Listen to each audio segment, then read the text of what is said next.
Eta 56, lehen partidan ez bezala, bigarren honetan ez da ezustekorik izan Lasok eta Iztuetak 22 eta 12 irabazi diete, Peña bigarrena eta Albizuri Donostiako Atano hirugarrena pilotalekuan jokatutako Donostia hiria torneo nagusiko lehen finalerdian. Lehen partida zuten bibikotek, beraz gogoratuko dugu nondik etorri den bakoitza batetik, Unai Laso, Julen Martijarekin ari da jokatzen Masters CaixaBank txapelketa,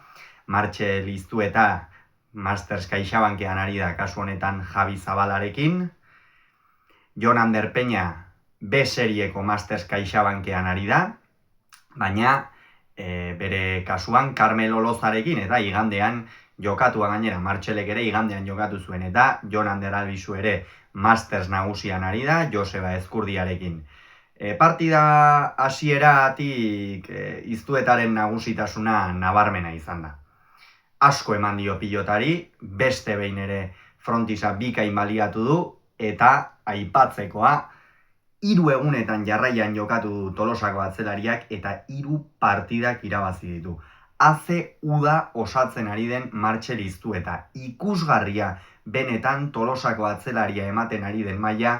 gainera ez soilik partidak irabazten, gutxi galtzen, gehienetan nagusitzen eta ausartuko naiz esatera Mari Ezkurrenari zoritxarrez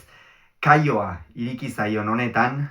eta denbora batez geldirik egon beharko duen honetan, Martxel Iztu eta dela atzean desberdintasun gehien markatzen dituen atzelaria, Zabaletaren baimenarekin noski. Ikeragarrizko zuloak irekitzen ditu, zuloak estali ere bai, kantxan eroso ibiltzen da, bikain, eta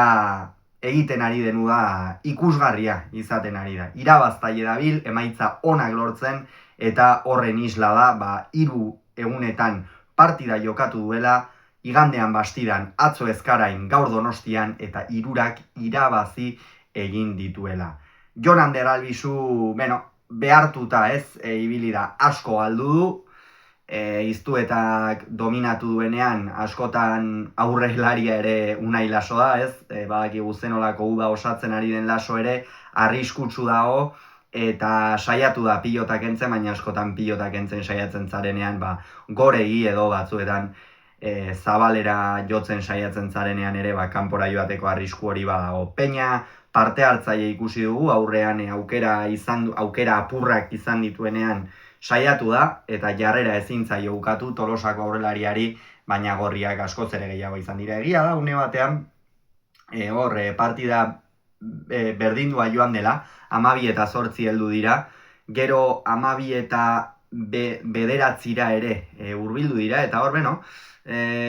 estutu zitzaketela zirudien, baina Unai Laso gero partidan sartu da. Egia da, hasieran Unai Laso nahiko deskonektatuta ibili dela, baina Martxelen nagusitasuna aintzen handia atzeko kuadroetan, Jon Ander Albizu asko ibili behar izan du, horrez gain kantxan aurrera atzera, badakigu erraz ibiltzen den pilotaria dela, baina bigarren zatirako oso nekatuta zegoen Albizu, oso nekatuta. Eta bigarren zatian hasi hain zuzen ere Unai Laso apur bat aurrean asmatzen, eta tanto gehiago bukatzen, tanto ikusgarriak egin ditu, baina ez duela behar bada bere partidarik onena osatu gaur arratsaldean. Hala ere partida bikaina jokatu du. Eta 18 eta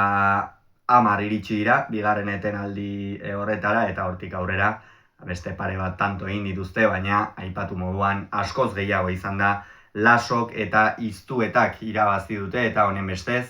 ostiralean, finalean izango dira, ikusiko duea nor izango diren aurkariak, bihar jokatuko dutelako Ezkurdiak eta Zabaletak Altuna hirugarrena eta Rezustaren aurka, Atano hirugarrenean baita ere, bigarren finalerdi hori, nor gehiagoka horren analisik ez duzue izango hemen, baina benetan